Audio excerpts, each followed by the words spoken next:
दोस्तों, विकलांगता से निपटने के लिए हमें जिन पड़ावों से गुजरना है उसमें सर्वप्रथम प्राथमिक पाठशाला घर है, क्योंकि घर में ही माता पिता विकलांग बच्चे से जैसा व्यवहार करेंगे वैसे संस्कार उसमें पलेंगे।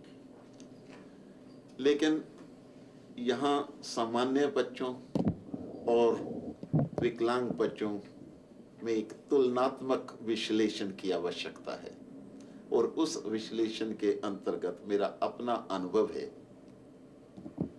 कि विकलांग बच्चे से स्नेह दुलार की अपेक्षा उसे पांव पर खड़ा करने के लिए साधन उपलब्ध कराए जाए, ऐसा रास्ता मुहैया करवाया जाए जिससे वे अपने दूसरे साथियों सहयोगियों से अपने को कमजोर या हीन ना समझे। माता पिता का कर्तव्य है कि ऐसे बच्चे को विकलांग समझ करके तनिक भेदभाव की नीति से दूर रहकर उसे घर में शिष्टता और सभ्यतापूर्ण व्यवहार का एक अच्छी भूमिका अदा करने में तैयार करे, और साथ ही उसे अधिकतम से अधिकतम शिक्षा प्रदान करने के लिए भी मानसिक रूप से तैयार करे। इतना ही नहीं, ऐसे बच्चों के माता पिता से अपेक्षा है कि भले ही उन्हें अन्य सामान्य बच्चों की अपेक्षा अधिक राशि व्यय करनी पड़े तो वे इससे झिझके नहीं, ये उनका कर्तव्य है। जब तक वो उन्हें अपने पांव पर खड़ा करने के लिए आगे नहीं आएंगे,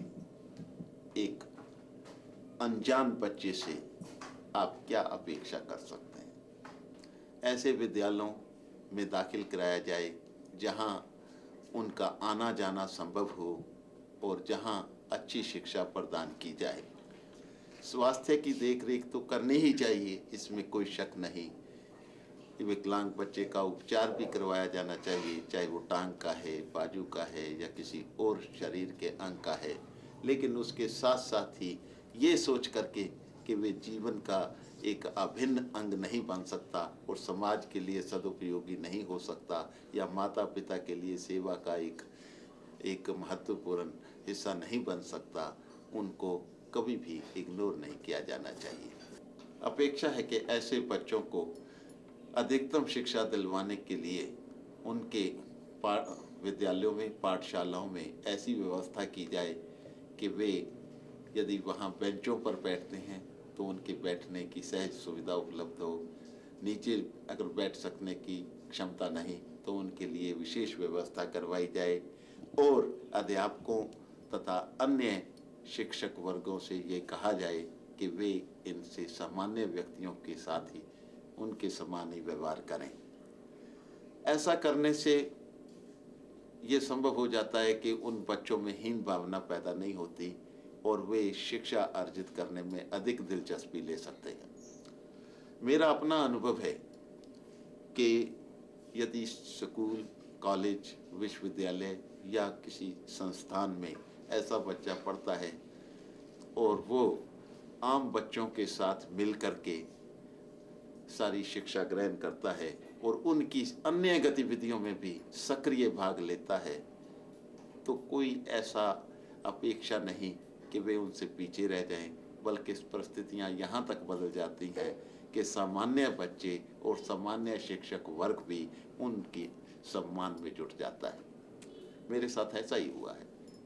मैंने बाल्यकाल से लेकर के जनसंचार संस्थान तक अपनी शिक्षा अर्जित करते हुए पाठशाला में, महाविद्यालय में, विश्वविद्यालय में और भारतीय जनसंचार संस्थान में हमेशा विद्यार्थियों का नेतृत्व किया है, उनकी विभिन्न गतिविधियों में सक्रिय भाग लिया है। डिक्लेमेशन कंटेस्ट है, कविता प्रतियोगिता है, कहानी प्रतियोगिता है, उसमें भाग लिया है, सांस्कृतिक कार्यक्रमों में भाग लिया है, भाषण प्रतियोगिता में भाग लिया है।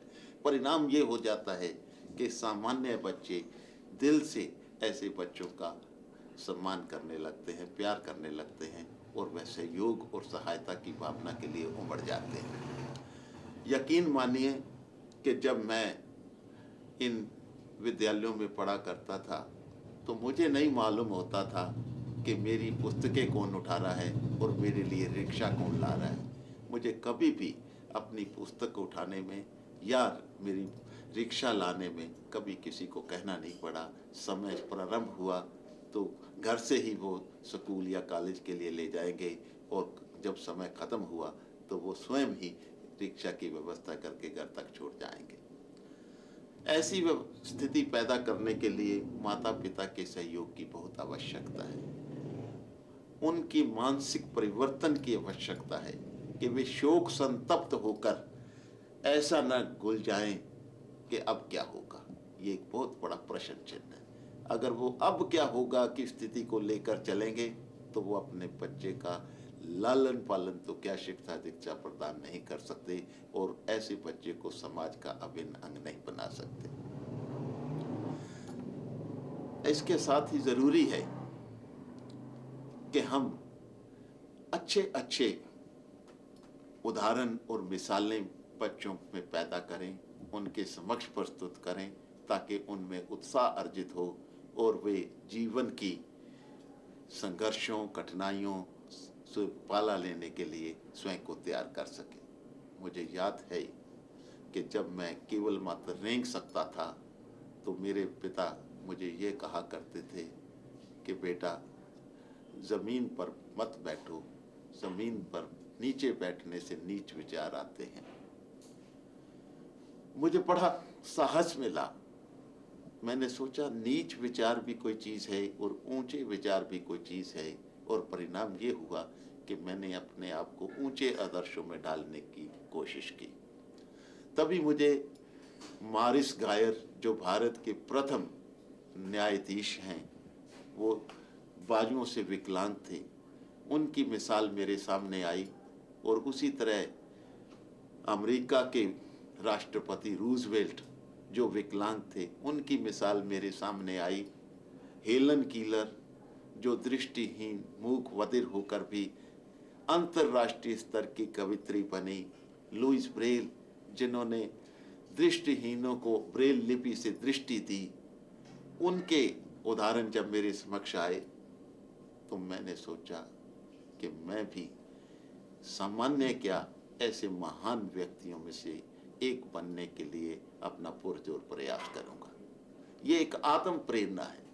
ये प्रेरणा तभी प्रस्फुटित होती है जब हमारे समक्ष इस तरह का साहित्य, इस तरह की मिसालें, इस तरह की जीती जागती दर्पण रूपी बातें प्रस्तुत की जाएं तो यकीनन विकलांग बच्चा अपने को विकलांग नहीं समझ सकता। मेरी यही अपेक्षा है माता पिता से कि वे ऐसे बच्चों के प्रति विशेष स्नेह दुलार और अपने विशेष कर्तव्य को समझें, तभी हम उनको सही दिशा में मोड़ सकते हैं। दूसरा पक्ष है अध्यापकों का। अध्यापकों के विषय में मेरा अपना अनुभव है कि बहुत महत्वपूर्ण भूमिका उनकी होती है और वो बच्चों में एक ऐसी भावना पैदा कर सकते हैं जिससे उनके जीवन की नैया बदल जाती है।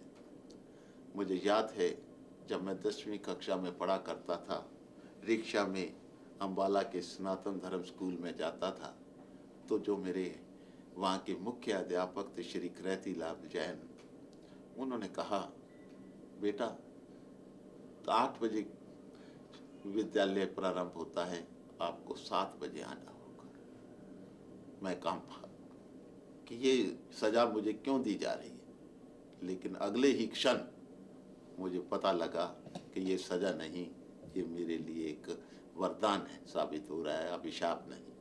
उन्होंने अपने कक्ष में बैठाकर मुझे पढ़ाना प्रारंभ कर दिया। परिणाम ये हुआ कि मैं अपनी कक्षा में दूसरे सामान्य बच्चों से बेहतर साबित हुआ। और उसमें योगदान था मेरे मुख्य अध्यापक का। यदि अध्यापक अपना थोड़ा तनिक समय अधिक लगाएं और ऐसे बच्चों को ऐसे बच्चों को की भावनाओं में परिवर्तन करें और उनमें ऐसी भावना पैदा करें कि वो अपने शिक्षकों का सम्मान तो क्या, अपनी शिक्षा अर्जित करने के लिए भी वो दूसरों से बेहतर साबित हो सकते हैं, तो मैं नहीं समझता कि दुनिया का कोई विकलांग अपने को विकलांग मानेगा। एक बहुत महत्वपूर्ण परिवर्तन की जरूरत है हमारे अध्यापक वर्ग के कर्तव्यों में। इसके अतिरिक्त मैं चाहूँगा कि अध्यापक वर्ग कभी भी विकलांग बच्चों को जिन अन्य गतिविधियों में हिस्सा लेने के लिए सामान्य बच्चों को आमंत्रित करते हैं, वो संकोच ना करें और इस संकोचवश उन्हें कभी भी पीछे ना रखें। उन्हें भी कहें कि वो भाषण प्रतियोगिता में हिस्सा लें, उन्हें भी कहें वाद विवाद में आएँ, उन्हें भी कहें खेल कूद में आगे आएँ। यदि ये भावना सामान्य बच्चों के समान उनमें भी पैदा की जाएगी तो निश्चित रूप से इससे उनके हृदय में परिवर्तन आएगा। संयुक्त गणराज्य अमेरिका के राष्ट्रपति आइजनहोवर ने एक बार कहा था कि विकलांग वे व्यक्ति हैं जो विकलांगों के प्रति अपना कर्तव्य नहीं समझते। सच, इसमें बहुत वजन है इस बात में। यदि अध्यापक वर्ग, अध्यापक जगत ये समझ ले कि उनके पास पढ़ने आया विकलांग बच्चा अन्य बच्चों से बेहतर साबित हो सकता है और इसको बेहतर साबित करने के लिए उसकी भूमिका का भी कुछ महत्व है, तो मेरा विचार है कि इससे उस बच्चे की भावनाओं में, हृदय में परिवर्तन के लिए एक सराहनीय भूमिका अदा होगी। मेरा अपना अनुभव है कि मैं जितने भी पाठशाला से लेकर के भारतीय जनसंचार संस्थान तक पढ़ा, अध्यापक वर्ग के परिवर्तन के लिए भी विकलांग बच्चे से भी अपेक्षाएं हैं कि वे उनका दिल जीते। ये दो तरफी भूमिका है। यदि अध्यापकों द्वारा दिए गए कार्य को वो दिल से निभाता है, उनका सम्मान करता है, तो निश्चय ही वक्त ऐसा भी आ जाता है कि अध्यापकों को विवश होकर के अपनी भूमिका के विषय में सोचना पड़ता है।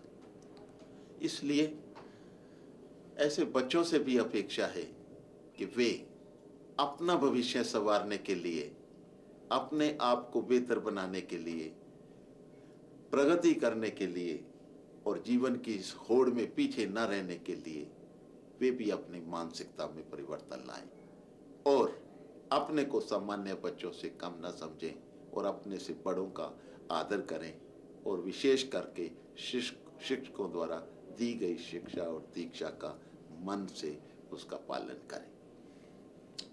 रही बात समाज की, दोस्तों, मेरा बड़ा कटु अनुभव है समाज के बारे में। समाज की विचारधारा कम से कम मेरे 54 साल की इस आयु में आज तक बदली नजर नहीं आई। बहुत संकुचित विचारधारा है, सोचने का नजरिया बड़ा छोटा है। वे समझते हैं सड़क पर जाते एक विकलांग को देखकर जो चलने में असमर्थ है, उसके बारे में अभद्र शब्दों का प्रयोग कर देंगे। ये नहीं सोचते कि उसको अगर सहारे की जरूरत है, तनिक सहारे से वो मंजिल तक पहुंच सकता है, तो उसके लिए हाथ बढ़ाएं। बल्कि वक्त ऐसा आ गया है कि वो अपना हाथ बढ़ाना क्या, उधर देखना भी गवारा नहीं करते। ऐसी सोच जब तक रहेगी, निश्चित रूप से समाज उन विकलांगों के प्रति अपने कर्तव्य को नहीं निभा पाएगा। ईर्ष्या, द्वेष, घृणा इतनी बढ़ती जा रही है कि हम समानता की बात तो क्या, उनको उस नजरिए से ही नहीं देखा जाता जिस ढंग से उनके अपने बच्चे होते हैं। बहुत कहने की बात की जा रही है। बरसों से, जब से देश आज़ाद हुआ, कि विकलांगों के लिए फलां फलां अधिमानता दी जा रही है। अधिमानता की बात तो बहुत दूर है, यहाँ समानता ही नहीं हो पा रही। आप किसी से क्या करेंगे, क्या अपेक्षा करेंगे? यदि कोई विकलांग व्यक्ति सामान्य व्यक्ति के अपेक्षा प्रगति करता है तो एक ऐसी ईर्ष्या हो जाती है कि वो सोचते हैं इसको किस तरह से पीछे लाया जाए। जब ये पता लगता है कि आपको फलां पुरस्कार से पुरस्कृत किया जा रहा है या फलां पद पर आपकी पदोन्नति होने जा रही है, तो हमारे दूसरे साथी और सहयोग ईर्ष्या से जल उठते हैं। कहीं ये बात नहीं आती कि इसको सहयोग दिया जाए और ये एक प्रशंसा के पात्र बने। इसलिए आवश्यकता है कि समाज की मानसिकता बदले। समाज की मानसिकता को बदलने के लिए विकलांगों से भी अपेक्षा है कि वे समाज को एकजुट होकर के समाज को अपने कर्तव्य का एहसास कराएं। वक्त ऐसा आ गया है कि जब तक इस देश में कम से कम वोट बैंक नहीं बनता, मताधिकार के लिए आप कहीं किसी गिनती में नहीं आते, आपका कोई कुछ कल्याण नहीं कर सकता। थोथी नारेबाजी है। इसलिए ज़रूरत है कि हम एकजुट होकर के समाज को और सरकार को ये एहसास कराएं कि उनका कर्तव्य क्या है।